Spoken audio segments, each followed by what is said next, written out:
नाम से सबको जय मसीह की। आज का वचन है रोमियो की पत्री उसका 12 अध्याय 2 वचन। इस संसार के सदृश न बनो, परंतु तुम्हारे मन के नए हो जाने से तुम्हारा चाल चलन भी बदलता जाए, जिससे तुम परमेश्वर की भली और भावती और सिद्ध इच्छा अनुभव से मालूम करते रहो। प्रियो, इस वचन को पवित्र प्रेरित पौलुस रोम में जो कलीसिया थी उस कलीसिया के लिए लिखा है। पवित्र प्रेरित पौलुस ने जो कुछ भी वचन लिखा है पवित्र आत्मा हमारे लिए भी दिया हुआ है। ये सारा वचन परमेश्वर हमें लिखता है, देता है। इस वचनों के अनुसार हमें चलना अवश्य है। इस वचन में इस तरह कहा गया है कि इस संसार के सदृश न बनो। संसार अलग दिशा में चलता है, लेकिन हम परमेश्वर के जन हैं, प्रभु यीशु मसीह का पुत्र है, प्रभु यीशु मसीह के ऊपर विश्वास रखते हैं, उनका चेले हैं। हम आत्मिक दिशा में हम चलते हैं। संसार की दिशा और आत्मिक दिशा दोनों में फर्क है। हमें आत्मिक दिशा में चलना चाहिए। संसार में व्यक्ति जीवन जीता है, वह अपने मन के इच्छा के अनुसार जीता है, लेकिन आत्मिक जीवन जो जीता है वह हमारे परमेश्वर प्रभु यीशु मसीह की इच्छा के अनुसार चलता है, पवित्र आत्मा का अगुवाई के अनुसार चलता है। पवित्र आत्मा जो बोलता है उस विषय को करता है। पवित्र आत्मा को खुश रखता है, परमेश्वर को खुश रखता है। जो काम परमेश्वर को भाता है उस काम को करता है। सुबह उठकर प्रार्थना करता है, परमेश्वर का वचन को मनन करता है, परमेश्वर का स्तुति आराधना करता है, परमेश्वर का कलीसिया में जाता है, संगति करता है, कलीसिया के साथ मिलकर परमेश्वर का आराधना उपासना करता है, परमेश्वर के उपस्थिति में उपवास के साथ आता है और प्रार्थना करता है। परमेश्वर जो वचन कहा है उस वचन के अनुसार चलने में अपने आप को उस ट्रैक में, उस दिशा में चलता है।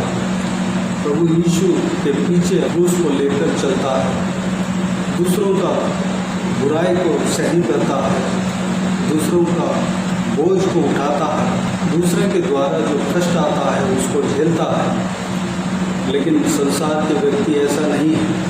संसार के व्यक्ति अपने जो मन की इच्छा के अनुसार चलता है। मन जो कहता है उसको करता है, जो दिमाग में आता है उसको करता है। वह परमेश्वर के ऊपर भय खाकर नहीं चलता। मेरे प्रियो, परमेश्वर का वचन कहता है हम संसार के सदृश न बनना है। हम परमेश्वर के पुत्र बनकर पवित्र आत्मा के चलाए हुए मार्ग के अनुसार हमें चलना है। हमें आत्मिक जीवन जीना है। आत्मिक जीवन में जो कुछ भी बातें होता है सारे बातों को हमें अपनाना है, सारे बातों को हमें करना है, सारे बातों के अनुसार हमें चलना है। परमेश्वर के पवित्र वचन जो एक इंसान क्या क्या करना चाहिए हमें बताता है, उस वचन के अनुसार हमें चलना है, हमें करना है। तो आत्मिक जीवन है। और परमेश्वर का वचन इस तरह कहता है, परंतु तुम्हारे मन के नए हो जाने से तुम्हारा चाल चलन भी बदलता जाए। हम जब से परमेश्वर प्रभु यीशु मसीह के ऊपर विश्वास रखते हैं तब से हमारा जीवन बदलते जाना चाहिए, हमारा चाल चलन बदलते जाना चाहिए। यानी कि संसार में थे, हम पाप में थे, हम संसार में जी रहे थे, संसार के सदृश बने हुए थे। हम उस संसार से हमें निकल कर आना है। उस संसार से हमें प्रभु यीशु मसीह के ऊपर पीछे चलने वाला व्यक्ति बनना है। जब हम प्रभु यीशु मसीह के पीछे चलने लगते हैं, जब हम प्रभु यीशु मसीह से रिश्ता मजबूत करते हैं, प्रभु यीशु मसीह के रिश्ते में हम आगे बढ़ते हैं, तो हमारा चाल चलन बढ़ता जाता है, बदलता जाता है, हमारा बातचीत बदलता जाता है। हमारे मुंह से जो परमेश्वर के खिलाफ जो बातें निकलती थी, जो हम कंट्रोल नहीं कर पाते थे, वो कंट्रोल होगा। प्रभु यीशु से जो रिश्ता हम रखते हैं, उस रिश्ते को जब हम मजबूत करते हैं, हमारा बातचीत कंट्रोल होगा, हमारा बातचीत में बदलाव आएगा, हमारा चाल चलन में बदलाव आएगा, हमारा नज़र में बदलाव आएगा, हमारा रहन सहन में बदलाव आएगा, हमारा जो डिसिप्लिन है उसमें बदलाव आएगा।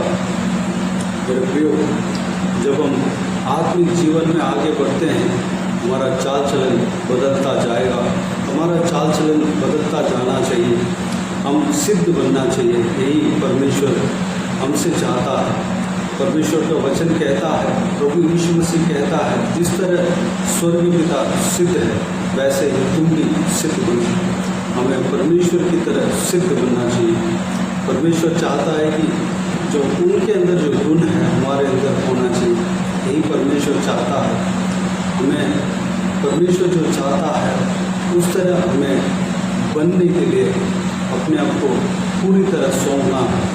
अगला, जिससे तुम परमेश्वर की भली और हालती और सिद्ध इच्छा अनुभव से मालूम करते रहो। जब हमारा चाल चलन बदलता जाता है, तब हमारे जीवन में जो परमेश्वर की इच्छा है, परमेश्वर की योजना है, वो हमें पता लगने लगेगा, वो हमें समझ में आएगा।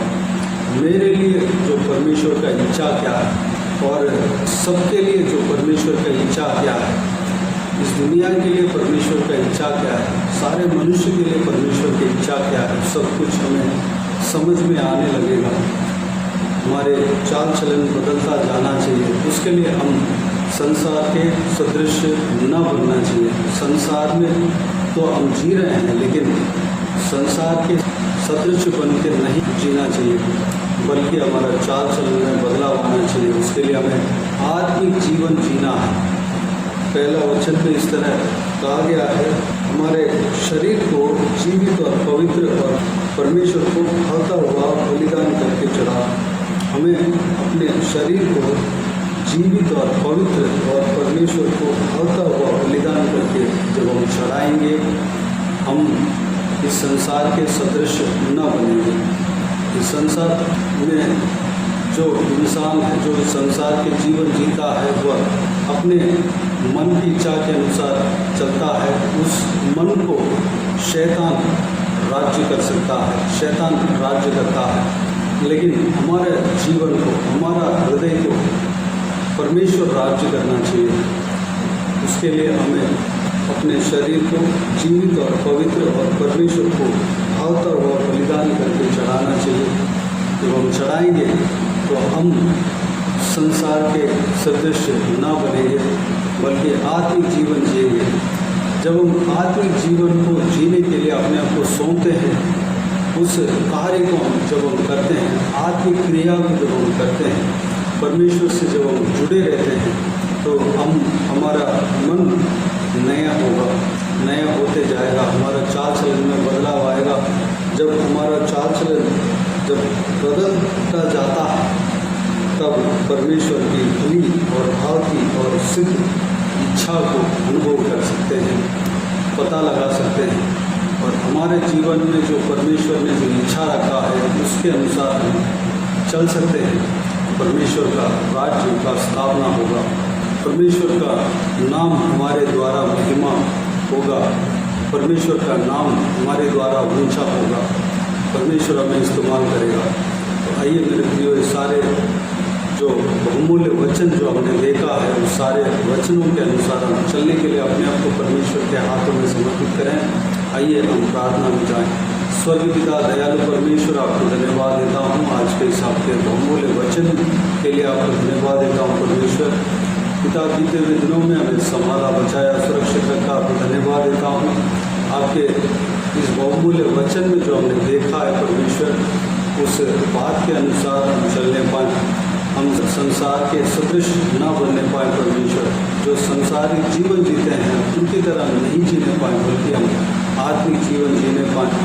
आत्मिक जीवन जो आपने जो हमारे हाथ में दिया है परमेश्वर, पवित्र बाइबल में जो लिखा हुआ है, उस बाइबल के वचन के अनुसार हम चलने पाएँ। प्रभु यीशु ने जो कुछ भी इंसान करने को कहा है परमेश्वर, सारे बातों को हम अपनाने पाए परमेश्वर। हम अपने शरीर को जीवित और पवित्र और परमेश्वर को भाता हुआ बलिदान करके चढ़ाने पाए, हमारे मन नए होते जाने पाए परमेश्वर, हमारा चाल चलन बदलते जाने पाए परमेश्वर, हम आपके भली भांति और सिद्ध इच्छा को मालूम करते जाने पाए, आपके इच्छा को मालूम करके उस आपकी इच्छा के अनुसार हम चलने पाए, आपकी योजना के अनुसार हम चलने पाए परमेश्वर, अनुग्रह देना पिता। सारे जन जो इस वीडियो को देख रहे हैं परमेश्वर, सभी को इसी तरह आशीष देना, संभालना, हर एक जन के जीवन में आपकी योजना, आपकी इच्छा पूरा होने पाए परमेश्वर। आप जो चाहते हैं उस काम को हर एक जन करने पाए पिता, अनुग्रह देना। हालेलुया। सारे जनों को आशीष देना, जो कोई जन इस वीडियो को देख रहे सभी को आशीष देना, संभालना, किसी को भी कोई भी कमी कमी ना होने देना, भरपूर आशीष देना। किसी को भी परमेश्वर शरीर में तकलीफ हो, सारा तकलीफ को दूर करना, प्रभु यीशु मसीह के नाम से दूर होने पाए आपके हाथों में सौंपते हैं पिता। जो कोई जन बीमार है परमेश्वर को आपके हाथों में सौंपते हैं, उन्हें छूना, चंगा करना, प्रभु यीशु मसीह के नाम से चंगा होने पाए परमेश्वर। जिनका जीवन में दुख है, तकलीफ है, सारा दुख को, तकलीफ को दूर करना, परेशानी को दूर करना, आंसू को पोंछना परमेश्वर, शांति, आनंद से, खुशी से भरना, प्रेम से भरना परमेश्वर, आपके लहू से छिपाना पिता। हालेलुया। किसी को भी कोई भी कमी ना होने देना परमेश्वर, पूरा आशीष देना, पवित्र मार्ग में चलाना परमेश्वर, धन्यवाद देता हूँ पिता। हालेलुया। सभी के ऊपर आपके हाथ हमेशा बने रहने पर, सभी को सुरक्षित रखना, आपके खिलाफ जो कुछ भी काम होता है सारे कामों से बचा कर रखना परमेश्वर, सबको बचा कर रखना, सुरक्षित रखना। बाकी सारे बातों को आपके हाथों में सौंपते हैं। सारा आदर, महिमा, जलाल आपको मिलती रहे। सारा दुआ प्रार्थना को प्रभु यीशु मसीह के नाम से मांगते हैं, सुनो ग्रहण कर। आमीन आमीन। प्रभु यीशु मसीह के नाम से प्रभु यीशु मसीह का आशीष और अनुग्रह सभी के ऊपर बने रहें। आमीन आमीन। मेरे प्रियो, इस चैनल को सब्सक्राइब करें और शेयर करें। अगर किसी को भी प्रार्थना का विषय हो तो डिस्क्रिप्शन में दिए हुए नंबर पर कॉल करके प्रार्थना करा सकते हैं, हम आपके लिए प्रार्थना करेंगे। आप अपने व्यक्तिगत प्रार्थना में हमारे लिए प्रार्थना कीजिए, सेवकाई के लिए, सेवकाई का उन्नति के लिए, सेवकाई में जुड़े हुए हरेक जन के लिए, हरेक आत्मिक उन्नति के लिए, तरक्की के लिए, आत्मिक आशीष के लिए, संसारिक आशीष के लिए, पारिवारिक आशीष के लिए प्रार्थना करें। परमेश्वर आप सबको आशीष दे। सेवकाई के द्वारा परमेश्वर आपके जीवन में कार्य किया हो वो भी बता सकते हैं, ताकि हम सब मिलकर परमेश्वर को धन्यवाद दे सके, महिमा कर सके। प्रभु यीशु आप सबको आशीष दे। आमीन आमीन।